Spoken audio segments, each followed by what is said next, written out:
When I was accepted to Hamilton College, I was so excited because I knew that Hamilton's need-blind policy was going to mean that I was actually going to be able to afford a college education. But what I didn't know was that I was still going to face classism on Hamilton's campus. We can see this classism manifest itself in a variety of ways and on a variety of levels. On the student level, we need to look no farther than Commons Dining Hall, where students disrespect the staff every day by leaving stacks of plates on the tables and napkins all over the floor. On an institutional level, it isn't really the administration that holds the power at Hamilton. It's the people who provide Hamilton the financial support it needs to function as an institution. And those are mainly members of the Board of Trustees and alumni. I know that I benefit from the amazing financial resources that Hamilton has, but I also know that this creates a dangerous power dynamic. When people who hold positions of power at Hamilton use that power abusively, there is little that students can do to protect themselves, and this abuse can be very pervasive. Martha Stout, a clinical psychologist, states that 4% of the American population is sociopathic. To be a sociopath means that you live able to abuse anyone without any sense of guilt or remorse. But that is not the statistic that frightens me. That statistic comes from Stanley Milgram's experiment, in which he tested to see if his participants would obey an authority figure they found credible, even if that meant endangering someone's life. He found that 65% of them would. So what does this mean at Hamilton? This means that 4% of Hamilton's student body, its professors, and its administration could be sociopathic, living without any sense of a moral conscience. And this means that when people abuse that power, 65% of the people watching will do absolutely nothing to stop it. So what can students do to protect themselves? If you're a low-income student, not much, because you can't afford to sue this school. You can't afford to hire a lawyer, and you might not even have a parent who can get on the phone and advocate on your behalf. What is left is Title IX.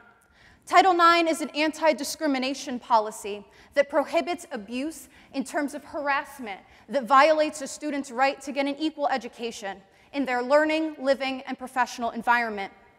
What is problematic about Title IX is that it forces students to put their complicated and nuanced experience of abuse in the terms that Title IX provides for them. Often, it is hard when you are in a situation being abused by a member of the faculty or the administration in an emotional way that is not sexual to translate that to the language of Title IX. And when you don't have a lawyer who can help you decipher that bureaucratic jargon, this is even more difficult. But what is more disturbing about how Title IX functions is that the Harassment and Sexual Misconduct Board that presides over these investigations is made up of faculty members who receive a Hamilton paycheck.